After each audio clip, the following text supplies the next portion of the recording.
Back again, guys. So now we're feasting.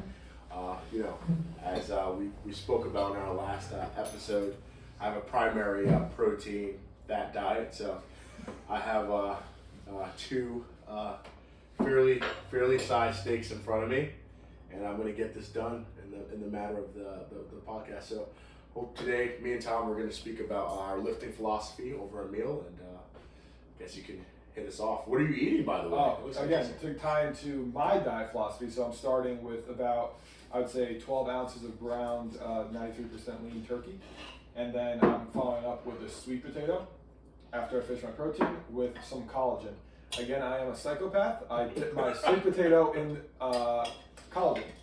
But collagen also, many people don't realize that, yes, it's good for your hair, skin, and nail, but if you eat a lot of meat and muscle meats, it's very good to have collagen, because think about it, evolution wise, when we evolved, we didn't just hunt an animal and just eat like ribeye steaks.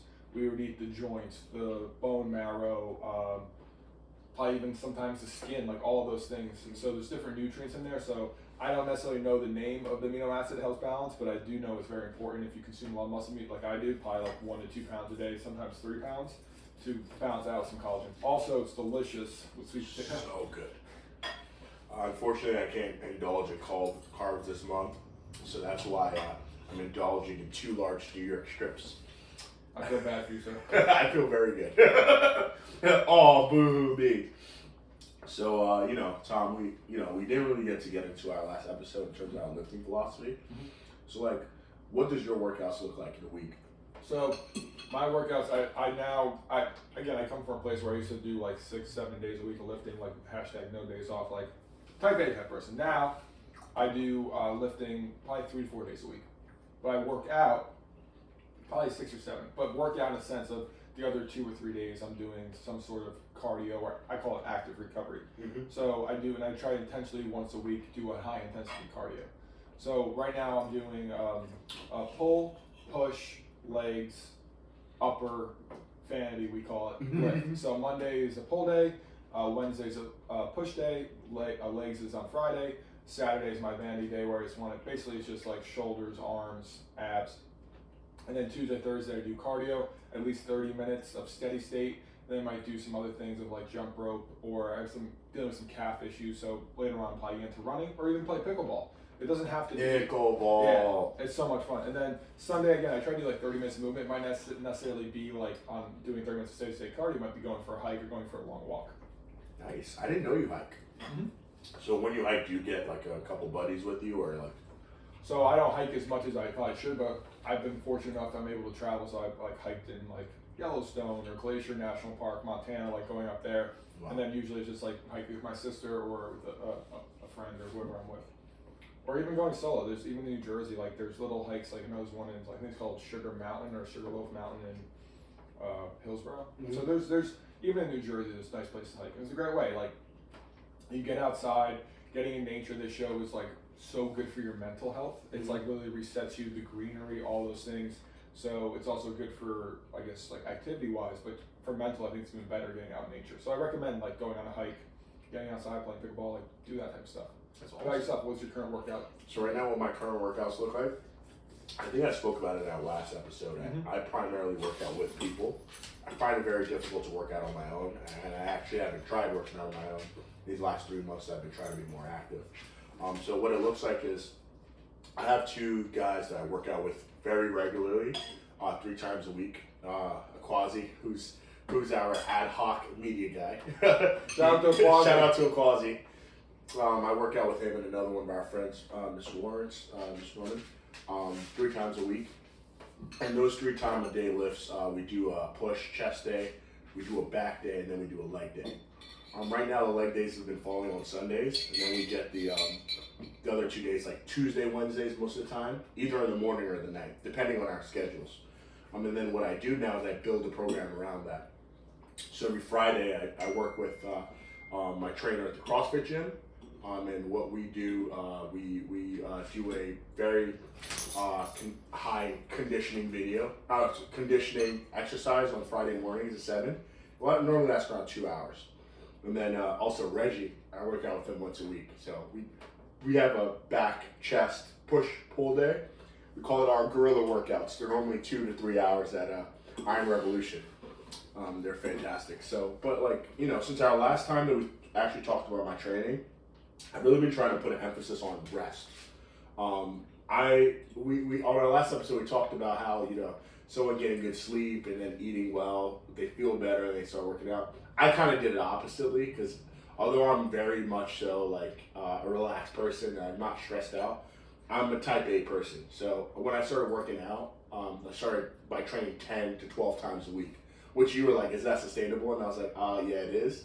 And honestly, I'm not saying that it wasn't sustainable, but I actually want to see good results now. Because I think the point of doing that initially wasn't for me to speed the results, was for me to experience the worst case scenario in terms of waking up every morning or going to work out late at night.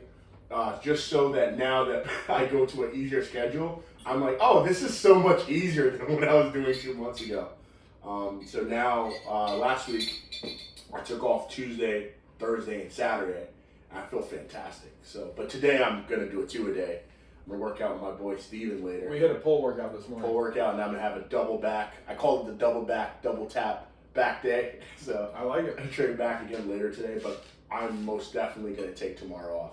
More than likely gonna take tomorrow off, or exercise later on in the day. But the whole idea is next week I'm gonna also have 2 to 3 rest days as well.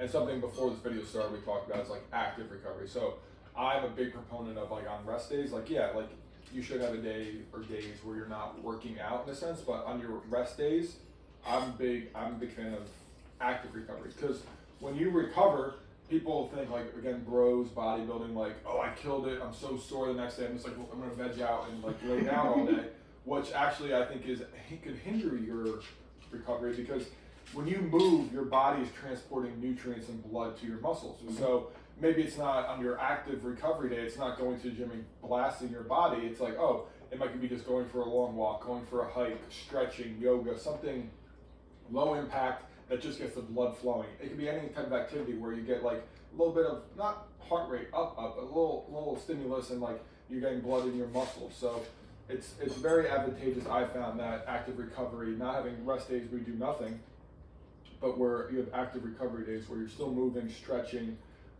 doing type of things that bring nutrients to your muscle to help you actually recover. And if you really think about it, our blood is where a lot of our vitality is. So by moving around and getting that blood transported around the body, that food that you're eating on your rest day is actually setting nutrients to the place. Because when we really consider exercising, especially for the people in the audience, why you may feel pain is because you're tearing down your muscles. So good training should tear your muscles to a point where it can rebuild. Not tearing your muscles to a point where your body's fighting the inflammation, then it's healing, and now you've ran out of nutrients to grow. Because ultimately we're trying to build lean muscle mass so you can raise our resting basal metabolic rate. Can you speak to kind of like what the metabolic rate is and why that's important? Yes. So we all have metabolic rates in the sense of like where we burn a certain amount of calories if we did nothing, if we were just a couch potato all day. So an average person, say 200 pounds, just hypothetical here, their basal metabolic rate at rest is 200 pounds. Just say 200 pound person, 2,000 calories. But that same person, if they added 10 pounds of lean muscle mass, their basal metabolic rate, depending on how they dieted when they gained that, would go up to 2,500 calories a day doing nothing. So that's why muscle is a very expensive tissue in a sense. It takes a lot of calories to maintain, and that's a good thing in today's day and age where calories are so plentiful. So you want to build a good foundation of a strong basal metabolic rate, and that means how much calories you burn at rest doing nothing. And then additional calories are like if you lift, if you exercise, like those are maybe another active calories of 500, 1,000, or just even it's called NEAT. It's called non-exercise activity thermogenesis. So if you're like a person who's like hyperactive, like jittering, or like tapping all the time, you might burn 1,000 calories a day doing that. It's not quote unquote exercise. It's just like you're an active person. That's why you also see people that tend to be very lean, or like kind of might be jittery or wiry, because they're moving, like they can't stand still, and like because they're burning calories doing that unconsciously. So if you're like this all day for like 10 hours, you might burn another 1,000, 1,500 calories. And that's also why young kids, in a sense, a lot of them have struggle gaining weight because they're so active. They're playing sports, they're playing with their friends, they're running around the house, they're always doing stuff, and they could be like, they could eat, or, and they're like, I don't know why I'm not gaining weight. For the young guy who's trying to gain weight, it's like, you're actually moving so much, you didn't realize it. So that's interesting too, is a good way to, I guess, increase just your calorie burn is like doing could be even like just consciously tapping your foot or getting up and moving throughout the day. But going back to the basal metabolic rate, again, in today's society, food's so plentiful, calories are so plentiful, so I think the best way to do is, instead of trying to fight it, just armor yourself with the tools to handle, in today's age, that such a high calorie surplus world. The best way to do that, in my opinion, is to gain as much lean body mass as possible. And because it's expensive tissue and it costs calories to maintain that. Yep. So, because if you're not eating enough, you're not going to gain muscle. It's just not going to happen. If you're not eating enough calories, enough protein, you're not going to gain muscle. That's just the truth. So in order to gain muscle, you actually have to eat, necessarily, might not be more if you're already overweight, but just like more protein, more like better calories. Because there is a Goldilocks zone where you can lose fat and gain muscle at the same time. It is extremely rare, and it usually happens for people that are beginners. Yeah. Where they especially perfect examples usually a overweight guy, never lifted before, and he gains muscle and loses fat at the same time. Wow. And it's a very Goldilocks zone, and it's usually not replicable later on in life.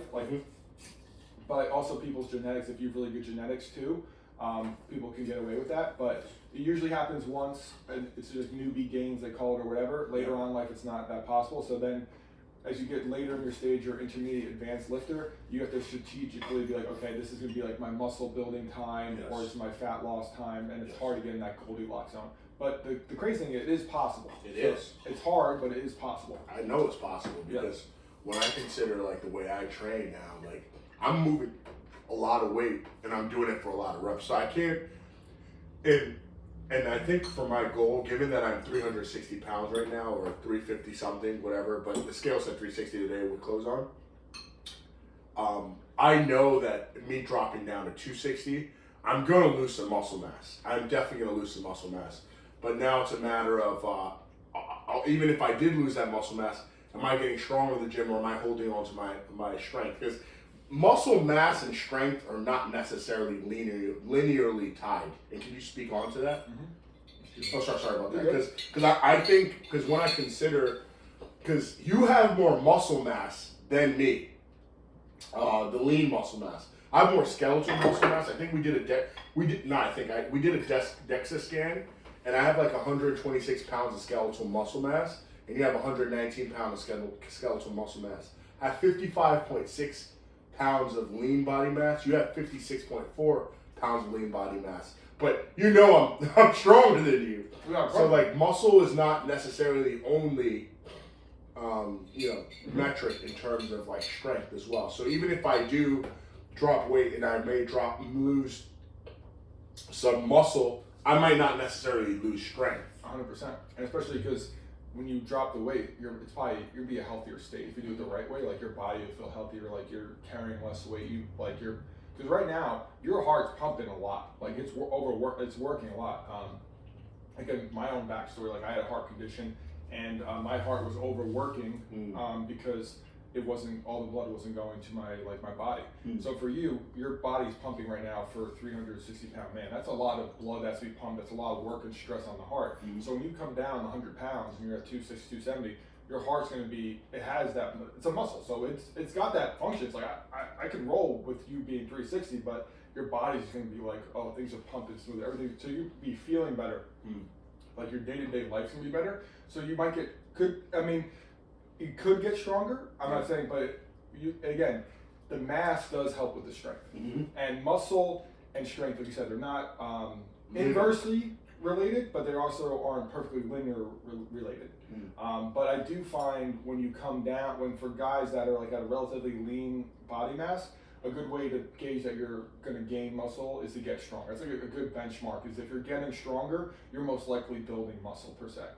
And lean body mass, as you could tell, you are at least 1.5 times stronger than me and we have relatively similar lean body mass, which Yeah. is pretty crazy to think about. So again, and that's why also you see bodybuilders, those guys, they might have way more muscle. but then you look at powerlifters, they could push so much more weight because But they're they might, stronger. yeah, they're stronger. So But they're Go ahead. training for different reasons. Could you finish your thought actually? Because I can hold on to it.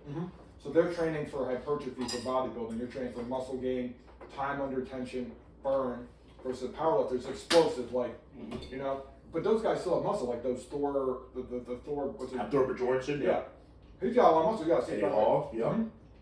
But a bodybuilder like Ronnie Coleman, for example, which he's also an outlier because he was super strong and also super lean and super muscular, and I think that's why his physique was so great.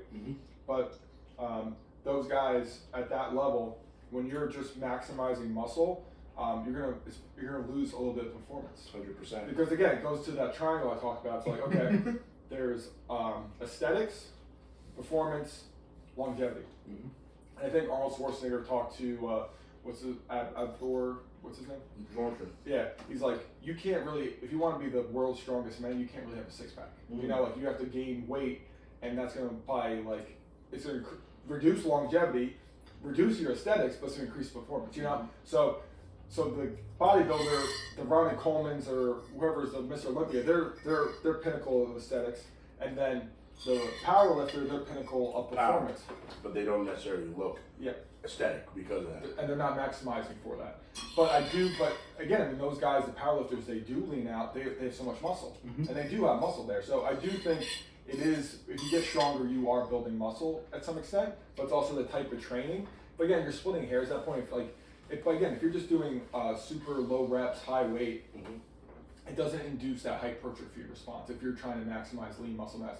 Because like right now, I do, like, I just we saw a program, I'm kind of doing like a power building where I have power sets, but I still want the aesthetics. Like I want to be strong, but also look good. You know, I'm not like, I don't want to just like throw massive weight and just like look like a slob. Yeah, so that's where I'm kind of like finding like, okay, I think it's important to be strong, but I prioritize still more sets. Of course. And also just from like my heart condition standpoint, like it's good to not go below the 5 rep range, like to keep, like make lightweight feel heavy. And that's like those time under tension, and that maximizes, I guess, the muscle gain per se. But it is, but if you do get stronger, you are building muscle to some extent, especially if you're training not in like the 1 to 3 rep range. If you're training more 5 to 10, 5 to 12, or 8 higher, to 15, you are going to gain muscle. And I've been also staying in the 8 to 15 range, even with the heavier weights that we've been doing. Like today, even with the power sets, I still try to keep it to 8 to 10 reps. You know. We're gonna have big enough weights for you. But no, man, it's like very interesting. We did a DEXA scan after our workout today, and I was 360, 40% body fat, and you were 220. 9% body fat. Do you think it's possible for me to be 9% body fat eventually one day? 100%. And I do think it's not going to be at 360 though. It's not going to be probably at 300 pounds, unless it's probably going to be more so at like 240, 250. Yeah. But I do think that's very feasible for you, because I wasn't as heavy as you were, but I'm a prime example. Like you saw me before. Yeah. And through this journey. Because you were close to 300 pounds. I got to 270, 275 back in sophomore year of high school. And through this journey, that's the lowest my body fat I ever tested. Wow. I've had DEXA scans in the past, and I was hovering. I started, I think, like 22%. Wow. And you weren't even trying, right? Like now I'm not. Then I was trying like hell. I was like weighing, measuring, like cardio, lifting every day. I was doing everything, and I was killing myself. But I now realize like it was a stress. Yes. And as I realize, if you're a natural guy, you don't have artificial testosterone, artificial hormones, like your testosterone level and like your stress level really kind of ties really into your fat loss, fat gain type of level. So I'm very, I try to do things that make my body feel good. Yes. So it comes down to eating and lifting. Like I lift in a way where I'm not after I lift where I feel like, because I was for a while, I was like, I'm gonna beat myself up, destroy myself in the gym, and I'd be dead after and like have no energy. Now I'm like, we lifted this morning, like I felt good, like I felt endorphins are good, like I could have tapped in that gear. It's hard for the type A people because I could go and kill myself, but then I feel awful the rest of the day, or I'll probably overeat because I'm like depleted, you know? Yeah. You have to leave some in the tank. Yeah, and it's hard because we're in our culture, we're so like go all in, like no days off, like kill it. And I think there's a time and place for that, but all the time it's not sustainable. It's gonna crush, especially a natural lifter. It's gonna crush your hormone levels. Your cortisol gonna be through the roof, and you're not gonna progress. Because if you're killing yourself in the gym working 7 days a week, but 3 years later you're still lifting the same weight, it's like, bro, something's wrong there. Like if you're not progressing, and progressing could be in different sense. Like if you're not progressing in a sense of looking better, not progressing in a sense of getting stronger, more reps, not progressing in increased reps, better form, technique. If you're just staying the same and like you think you're doing everything right, I'd be like, you might be doing too much. So that's something I realized, like when I dialed back the number of sets, the volume, the amount of workouts a week, actually was like, oh, I'm actually getting stronger again. Wow. So it's like, it's weird, it's counterintuitive because we think more is better, but I think it's quality over quantity. Quality over quantity. Especially because, again, it's a metaphor for life. It's like we think more and more and more, but lifting, you can't go all in all the time. Because your body has limitations. There are limitations. And it's so cool because, like, when I consider, like, for example, so some viewers will look and be like, wow, I can't believe AD just ate 2 New York strips. That was, what was that, like 20 ounces of steak? That seems like a ridiculous amount of food. I would eat that. But in the grand scheme of things, for my goals, like how much protein was probably in that steak? Like 120 grams of protein or something? I would say for both those, probably like 140, 140. I still need to find for the rest of the day another 130 grams of protein. So I can essentially have 4 steaks like that, and that would be what is my body requires to hold on to my lean muscle mass. And if I'm getting anything under that, I'm putting myself in a position where I could be losing some of my lean muscle mass. Yes.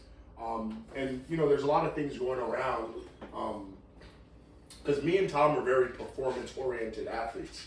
Like I like to call ourselves athletes, But when I eat that steak, I'm literally, yes, the steak tasted good, but I'm eating to live. I'm not living to eat. Like, that's why it's easy for me to have this sweet potato that I know that's absolutely delectable, or a sweet potato behind me, and not break, because I know, like, at this certain period of this month, what I'm really trying to do is establish this fat adaptation and see what it's like, just to assist me and stimulate me on my journey to drop that body fat.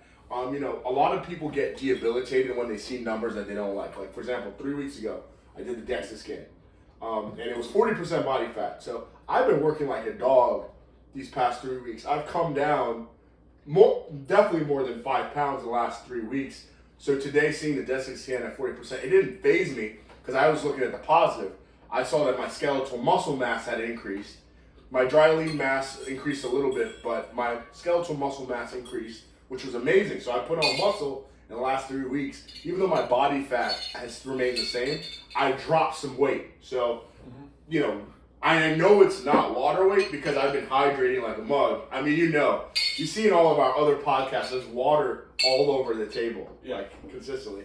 So like in your journey, there's going to be things that you see, whether you're trying to gain weight or you're trying to lose weight, that might not necessarily be what you want to see, but just keep enduring because it's a marathon. A marathon is a 26-mile run. And you're gonna have setbacks. You're gonna have we hit the wall. You might gain weight one week. And actually, I'm glad you touched on that point of like, okay, I didn't lose that much weight, or my weight really didn't change, but I gained more muscle.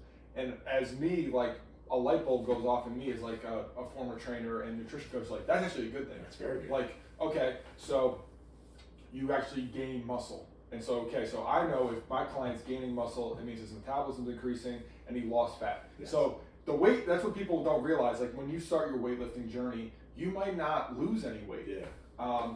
But good sign is, do your clothes fit differently? Yes, of course. Excuse me, do you look differently, and are you getting stronger?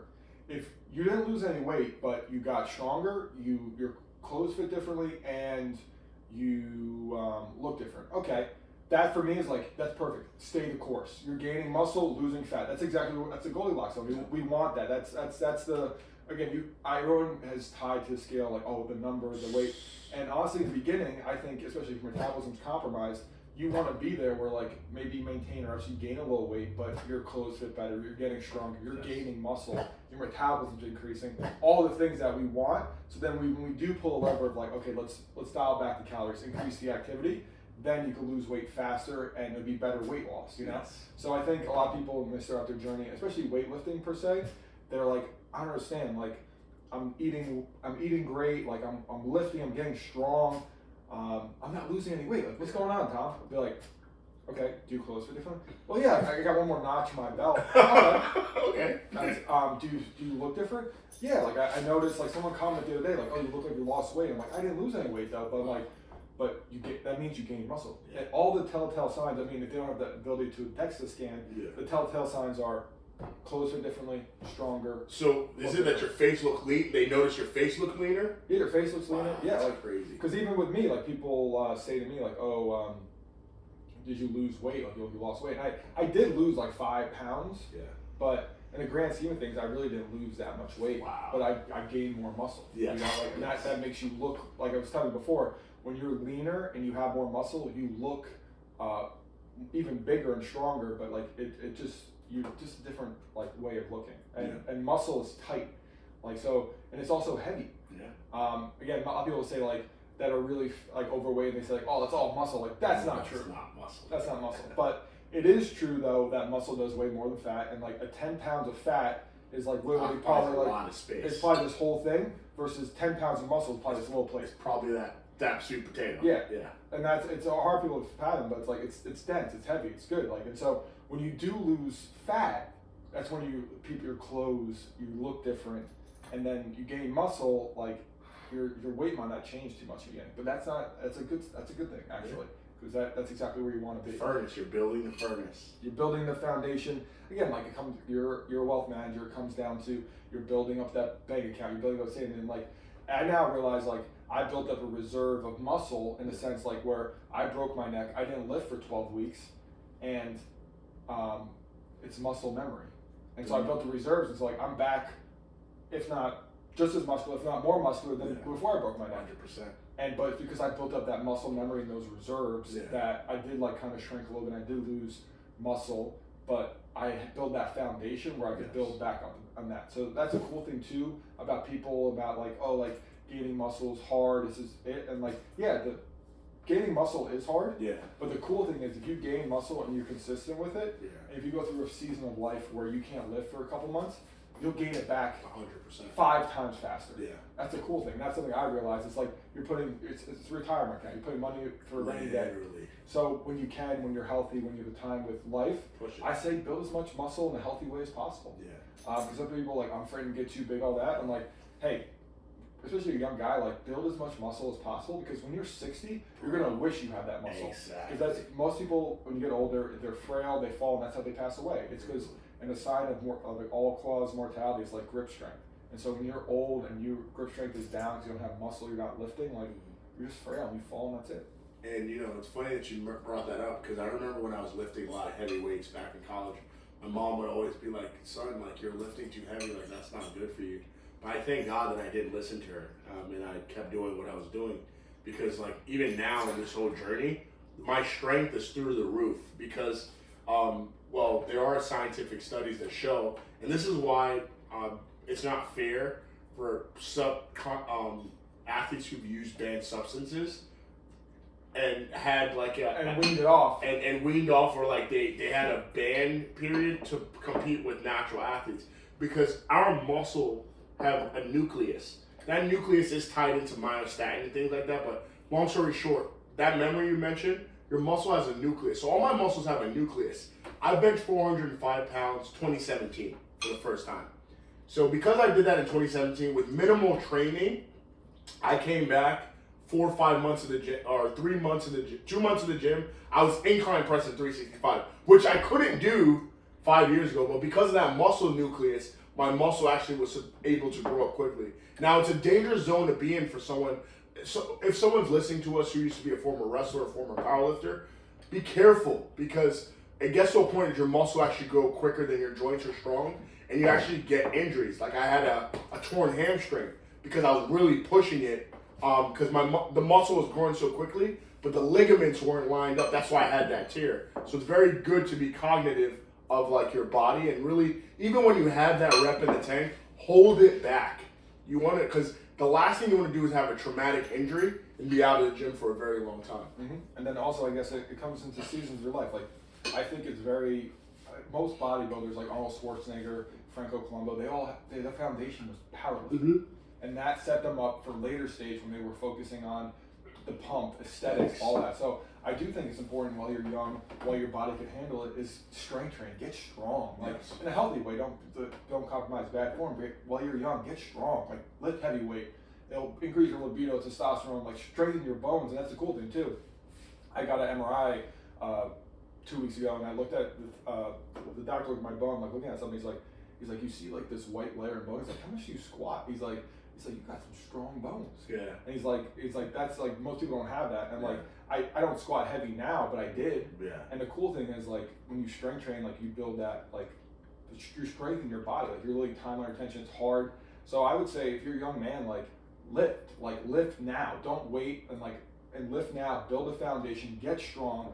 And then, as you get older, as you learn your body, lift more intelligently. And that could be more time under tension, more control, ISOs, like all that stuff, like the bodybuilding type stuff, longevity type stuff. Yeah. But I think when you're a young man, chase that performance. Like, get strong. Like, who doesn't like to max out a bench? But do it again a safe way, good form, have a spotter, all those things. But get strong, man. It's fun. That's why I don't lift like I did in high school. Like, I'd be like, hey, I used to max out at least once every month. Like I haven't maxed out in probably 3 or 5 years. But you know, like at that time, you're an ego. So I don't say like, hey, you enjoy it. You know, it's seasons of your life. So I think it's cool. Like you're saying, you built that foundation as a young man, powerlifting and through track and field, like chasing performance. And now, as you transition more into aesthetics and like longevity, you're seeing the carryover. Like once I start lifting again, like that strength comes back. It doesn't go anywhere. Very quickly. That's the same thing with muscle. It comes back. Very quickly. And interesting enough, as we age, men and women, there's 2 things that age takes away from you. It strips away your muscle mass, your lean, dry mass, and also your bone density. So when we considered the DEXA scan that we did, it's very easy now to come to the conclusion that although he had more muscle mass than me, my skeleton is denser than you. That's where that 10 to 15 pounds of variation comes. Because, you know, while you were lifting heavy, I was lifting very, very, like really straining that bone. Like, and you're a heavier person. And I'm a heavy person. So because I'm a heavier person, my skeleton has to be more rigid to carry that weight on top of the weight that I was putting on top of it. I never broke a bone in my life. Like I don't know whether you have, but well, funny story. I fractured my neck. Oh yeah, that's true. Just recently. That was the most.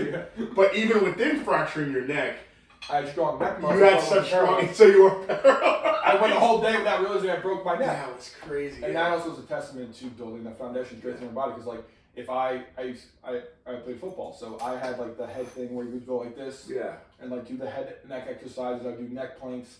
I would do all those things to strengthen my neck muscles. And if I didn't do that or lift heavy, like do rows, do pulls, I would probably might paralyzed right now. I might not be here right now. Because I fell so hard I cracked my 2 vertebrae, my cervical vertebrae in my neck because I fell so hard. But the reason why I'm still here, I'm not paralyzed and didn't need surgery, is because I built the foundation to strengthen my body, where my neck muscles were strong enough to hold my neck in place, even though my bones faltered. Crazy. So it's also going to show like the importance of reinforcing, being strong. Like people are like, oh, like why do you work out? Like why do you lift? Like what are you training for?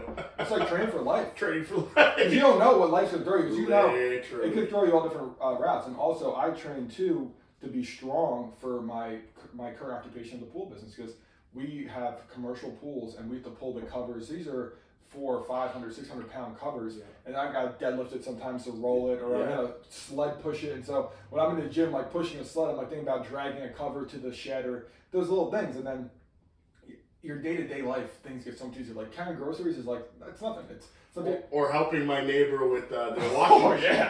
Up a short staircase. Yeah, I was taking lead. I was like, let me get on top. This man was using a 400-pound washer with his fingertips. But that's like the reason why we train, man. Functional training. And hey, and God forbid this never happens, but say someone comes in your house, you get your paws on that guy, dude. It's over. You know, it's over. If I land my hands on that person, it's done. The man's gonna question his life. Yeah, literally. When I put that, I regretted walking in the store because he just like this. He's gonna touch paws of a man who can lift probably 600 pounds with one hand. So literally, it's just that bear strength. And that's the thing. It's like being protected, like all those things. It ties into so many things. Yep. And also your self-confidence. Like when you're throwing heavy weight, you're getting stronger. You're confident, and when you look good, you feel good. Like even people who I interact with in the office, like clients, they know I'm different. They're just like, not everyone who does this job looks like you. No. Like you're different. Like I have my gallon jug right behind me. Like I'm unapologetic in who I am. So it's like. And it's like now I realize that rather than being a fatso, it's time to embrace that and really lean into that. Because like I can only imagine what it would be like when I'm 9% body fat. Like my whole life is different. Like my wife all of a sudden she's gonna be like, we should have 15 kids. Like there's you're not worried about something down the line. With yeah, exactly. Like I'm actually like healthy and stuff like that. And like Benjo's Cooligan also talked about this a lot. Like the greatest. I guess the most confidence, like it doesn't matter, like you have the best suit, the best car, the best wife, but if you look in the mirror and look at yourself naked, and you're happy with that, there's no one could ever take that away from you. Literally. And so that's something that, again, just being comfortable in your body. Yeah. And it's and the crazy thing is, where you're at, it's going to be hard, and it's going to be hard, but you believe it, and I believe it with you, and I know we're going to get there. And that's what's the beautiful thing is when we look back on this a couple of years, this video, and it'd be a different person. I'm half the man of who I am. And you're already a great person. You have amazing energy. You're so vibrant and full but of I'm life. going to be that much more better. And it's going to be insane. Because I mean, like I said, I don't know if it's possible to be even better, like and more vibrant, and more like. It is possible because the very means of dropping 100 pounds of weight, that means I sleep better. Less sleep apnea, not snore. Like I'm going to be a better friend to you. I'm going to be a better husband to my wife. I'm going to be a better father to my children when I'm leaner. I'm going to have more energy. Like what I mean. So which sounds crazy because I already have a lot of energy, but now it's like being able to do that. So and it's funny because if we really consider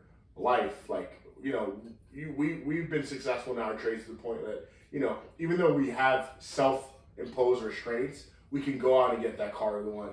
We can upgrade our house if we wanted to. We can sell our current house and upgrade it if we wanted to. We can buy whatever supplements we want. But actually, the physique that we want, you can't purchase that. Even if you got surgery, it's not going to look the same as you putting in that hard work. Or if you did hormones, it would be like... It still would not be the same, man. No. Even with the hormones, you still need to put on the work. Yeah, with the hormones, if we're considering, we'll see a little bit more difference in the sex, but we're literally doing this the way that it's that like we're 28 years old, so we still have testosterone, man. Like we're still raging bulls, so it's like straight up just get it going. Like it's amazing the transformation I'm about to undergo without taking any exogenous hormones, and I look forward to when people start asking me like, yo bro, like are you on anything? And I'm like, no, and I know you are. And also the person that you're going to have to become to go on this journey. Like, wow. Through this journey, the person you become is be like, okay, you're going to become a man so much more of discipline, of consistency, of perseverance, of work ethic. Like, it ties in so many areas of your life. Like, fitness is, again, it's like the gateway drug to self-improvement. Literally. So as you took on this journey, you'll notice along the way that you're like, oh, like, wow, like, I'm not the same. I'm not AD from 2 years ago. Literally. And I think that's something that to our listeners is like realize we do change and we do evolve, and progress is happiness. The progress doesn't have to be just physical; it could be mental, emotional, spiritual, relationships. So I challenge people: if you're the same person you were last year, like you gotta question your things, like maybe change who you hang out with, like change your habits, like really look into yourself and be like, okay, like why am I not evolving here, or where can I improve or change? Because we're at different stages where you're on your fitness and health path, and me, I was on that for a while. Now my new path is finding relationships and connections with people and with a higher power. That's my new path. And again, in a year's time, my path might be something totally different. And it's going to evolve and change. And like 100%. That's the beautiful thing. Is like it's always going to be changing. We're always going to be working, striving towards something. Because the truth is, you're gonna reach the goal of you being 9% body fat. But you're like, okay, what's the next goal? Exactly. Because as humans, it's good to be striving and working towards something, but you got to realize when you reach that goal, it's not going to bring you all the happiness. And I don't find any happiness in the goal. Funny enough, I'm striving towards that because that's going to allow me to do all the things I'm currently doing at a better level. Mm-hmm. So, because some people would look at the 9% body fat like, oh my goodness, like I'm gonna feel the best. I'm actually not looking at the 9% body fat as that being the goal. I'm already living the goal right now on a day-to-day basis, being with you, having this podcast, spending time with Thor, my wife, my daughter, my little Alpha Pina. I have a dog named Alpha, my friends and family. But, you know, getting to that 9% body fat also assists me in enjoying those things more. You know, and be around more. Exactly. I'm going to need less sleep. Like, I look forward to that because I remember when I was at my leanest, I didn't need to sleep that much because my body was just so functioning better, efficient that even on that 5-6 hours of sleep, I was 1,000% supercharged. Granted, I'm still going to shoot for 7 to 8 most nights, but now I'm more functional. I'm more prepared to be there for people. Mm-hmm. And then also, it'd be interesting. I realize is like when you get leaner, you can handle, if you want, carbs better. Yeah, you're more insulin sensitive. So in a sense, like I used to eat carbs and feel like super lethargic after heavy, but when you're leaner, I noticed at least personally, like you could eat more carbs, and it's actually as you get leaner, you can actually hold up them, and it's like opposite. Like it's amazing. And so like I eat more carbs now than I did when I was dieting. And you're staying leaner. I'm staying because you're keeping that furnace burning. Mm-hmm. So we've talked about a lot today, and look, we finished our meals. Yep. Crushed it. We really appreciate you all being flies on the wall and we're gonna go for a walk. And we're gonna go for a walk after this. Appreciate you guys being a fly on the wall and kind of listening to this conversation. Hope it blessed you guys, and I hope you guys guys and gals took a thing or two that you can apply to your life.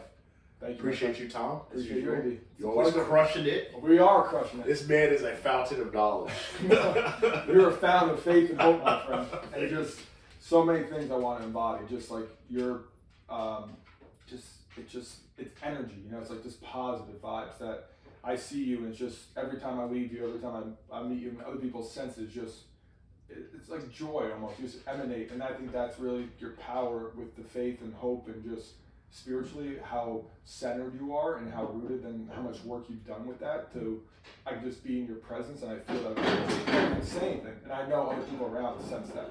So it's a beautiful thing. I appreciate it, man. Thanks for God. Appreciate y'all for listening. On to the next one. Let's go.